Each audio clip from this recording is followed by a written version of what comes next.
Welcome to r/Choosingbeggars, where a Karen is looking for a free place to live forever. Posted to Nextdoor. I'm an artist and I have a small baby son. We live in blank and I'm looking to find a home that wants us. We want a nice place to live that's safe and free of charge, with loyal and family-like people to live with.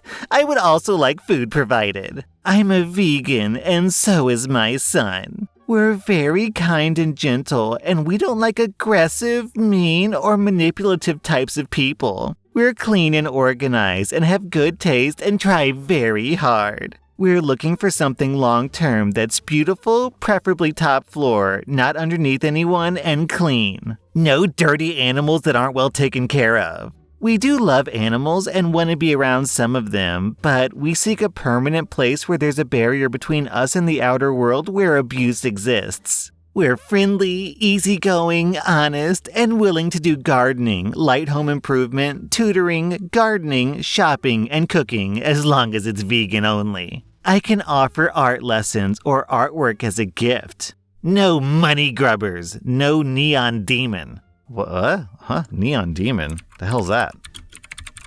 Neon Demon is a thriller horror movie? Huh?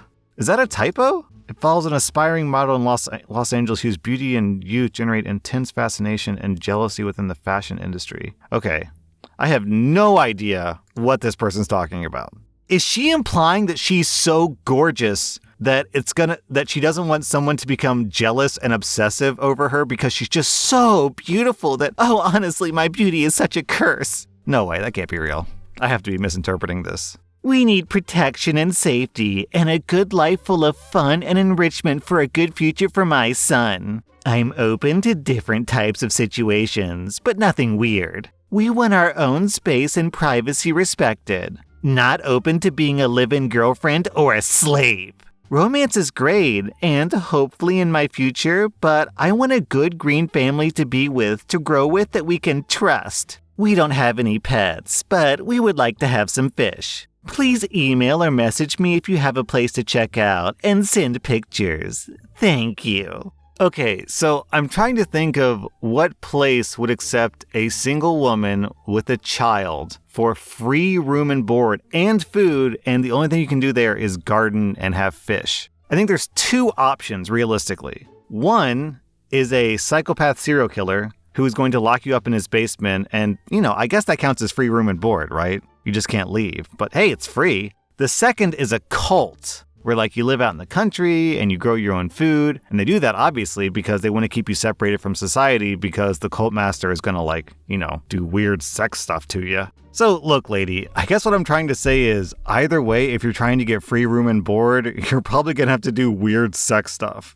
Can you give me more details about the price? You can find pricing info at www.blank.com. What's the price for an all-day wedding? $2,000. What consists of all day? Is that from 6 a.m. to midnight? That price buys you 10 hours. You can find all the package details at the website that I provided along with the tour. So, does this include decorators? That's correct. We have a 2-day package for $2,800 that gets 5 hours the night before. Or you can add $100 per hour extra on the day of. Thank you for the information, but I'll look for another venue because this isn't enough time for us. I'll write a review. This is not the place to be recommended for a wedding. Excuse me? Thanks. My friend recommended me this place, but I don't think it'll work. I live out of state. Why would you write a negative review about my business when you haven't even been inside of it? It's beautiful, but the price, $2,800, is a good price, but we have no time to decorate and live in our moment. Yeah, but you can add as much time as you want.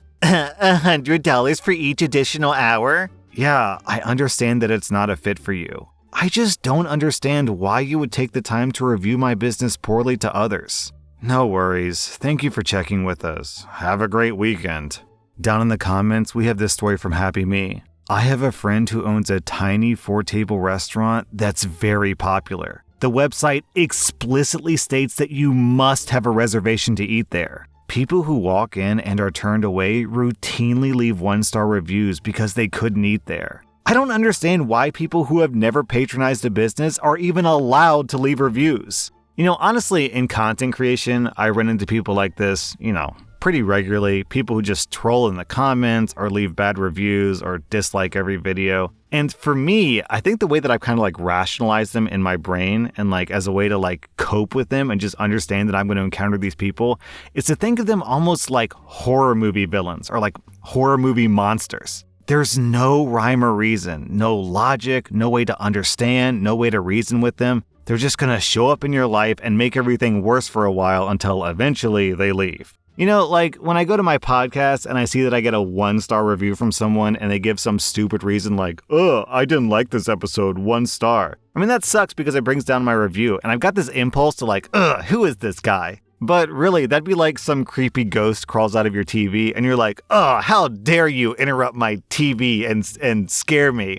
Let me explain to you why you're wrong about this. Nah, man, the best thing to do is just avoid, walk away, disengage entirely. It sucks to have actual real-life Karens leave bad reviews on my podcast because they think that I'm giving Karens a bad name. But, what can you do? Well, actually, what you can do is go to my podcast and leave a 5-star review. I would hugely appreciate that, actually, because you can counter all those 1-star reviews that Karens leave. Hi, is there anyone who's musical or in a band who wants to get a good opportunity? We're having a wedding party and we're looking for people to do the music for the night. We've been quoted silly money from the bands that we've called. They're making so much money from just playing a few songs that it's disgusting. This is hard times for us all, and we can't afford much. It'll be a good opportunity for a band or singer to perform and get themselves seen and make some free publicity. There will be food and drink for you for free, and even Muse did free gigs before they were famous. I bet that local bands would earn some money if they were willing to do a few gigs for free. So if you're a proper musician who actually loves music, then please get in touch. Serious people only, please. No negative comments, please. I like how she actually acknowledges that this is a hard time for everyone, and so her expected response for this being a hard time for everyone is demanding free unpaid labor. Our next Reddit post is from Reb Vixen. I went to the library to just read and relax in the air conditioning.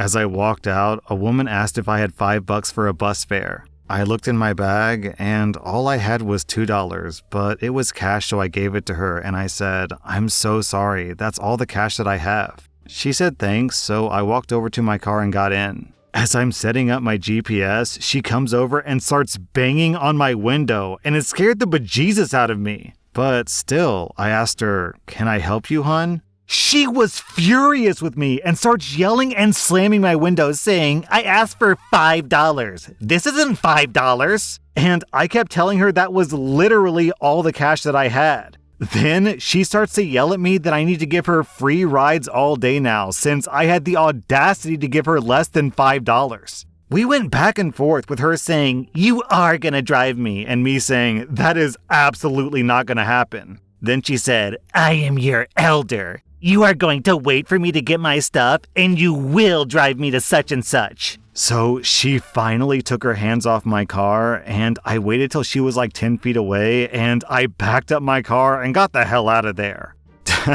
Down in the comments, we have this funny story from Gomer Snurd. I had a beggar come up to me and ask me for $25 for a cup of coffee. I told him you can get a cup of coffee for $2 to $3. He said, "Yeah, but I'm a big tipper." On this next post, the Choosing Beggar is a dice creator, and they're trying to offer a D&D content creator free dice in exchange for a promotion. "Sorry if I didn't explain properly. We're interested in providing you with merchandise that would sell for over $300 at retail in addition to the discount code. Hope this helps. Apologies, but maybe I'm the one who should have clarified. I understood the implication of the arrangement. We're simply not interested in pursuing an affiliate sponsorship of that nature. Thank you." I don't know if I understand here. I deal with much bigger people than you, and they're usually happy to be offered such an arrangement. I think that maybe you don't completely get what we're trying to do here. Surely your cast and viewers would enjoy our merchandise, and giving it away costs us money. Is that not of value to you? I am unable to speak to the motives of others, bigger or smaller. However, I cannot pay my cast with dice, and as much as I'm sure our viewers might love the opportunity to purchase dice at a 10% discount, I very much doubt that it would translate to anything inherently beneficial to me or my team. I thank you again for your time and politely decline the offer. Have a good day. You are clearly not cut out to make it as a creator. Best of luck to you. Enjoy the limited time that you have left.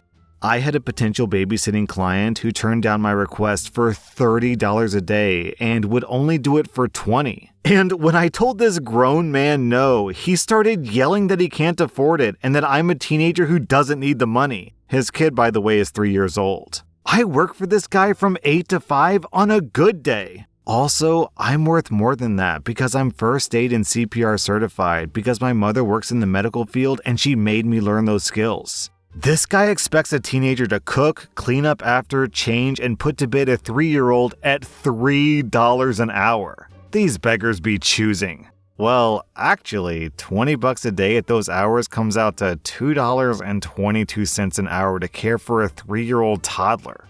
A client booked me for a wedding at $3,200. This was a full package with an engagement session, boudoir shots, engagement party or bachelorette party, and full day coverage up to 10 hours. She found someone else who was only charging her $50 for wedding photos and ended up canceling after paying my deposit. She said she understood that her deposit was non-refundable, as it says on her ticket and contract. I went to go check out the other photographer's work when she told me the name during cancellation, and I could tell that it was someone who was either using a phone or just starting in the industry. I assumed that since the client had canceled me, that she had already done her research and decided that that was the kind of photo that she wanted, so I didn't say anything. Fast forward to today, a week after her wedding, and she sent me a very long message about how cruel it was that I didn't stop her from switching photographers. How unhappy she was with her wedding photos, and how now I owe her a newlywed session to make up for my mistake. I haven't responded to this client yet, because I really don't know the proper way to respond to something like this.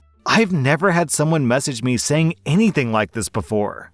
Down in the comments, Char Cheese puts it best. Porsche now owes me a new Porsche 911 because they didn't warn me that the Kia that I bought wasn't an equivalent vehicle. Yeah, I don't get it, man. If you're getting charged $3,000 for photography and then someone offers $50, you'd think that some part of your brain would be like, wait, hold on. Is this going to be the same quality as a $3,000 person?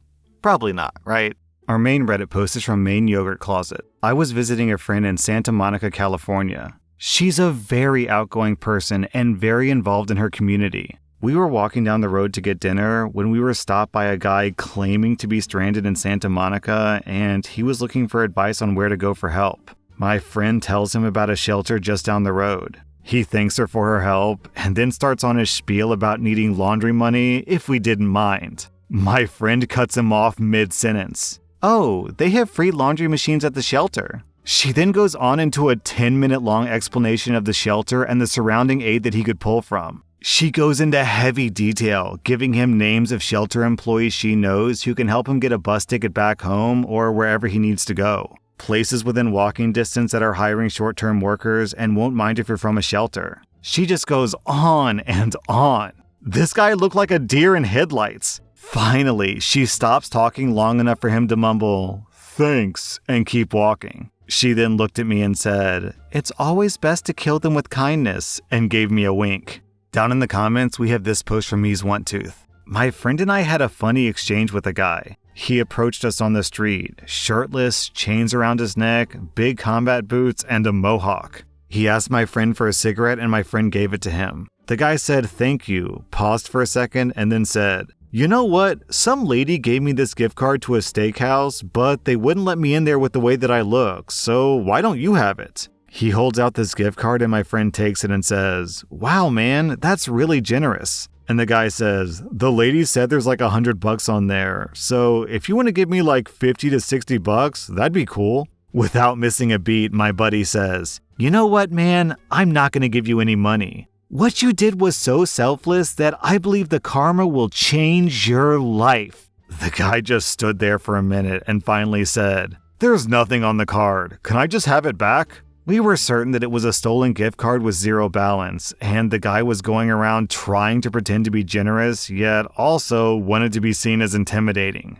Our next Reddit post is from Night Saber. I was having a beer at the bar of a beach resort in the Bahamas. A middle-aged woman comes up to me and taps me on the shoulder. I turn around and she hands me a laminated card. My first thought was, wow, laminated. Very nice. And then I read the text. My name is Cheyenne. I'm deaf and I'm looking for sponsors for a hearing aid. At this point, I'm buzzed enough that I feel like helping out, so I grab $20 and hand it to her. She shakes her head no and taps lower on the card. Further down, the card states, To avoid difficulties, I'm only accepting donations starting at $100. I turn back and say, seriously? To which she nods, which makes me pretty skeptical that she's actually deaf. So I say, okay, put the money back in my wallet and turn around. She taps me again and points at my wallet, nodding. I just tell her no, and she sighs and walks away.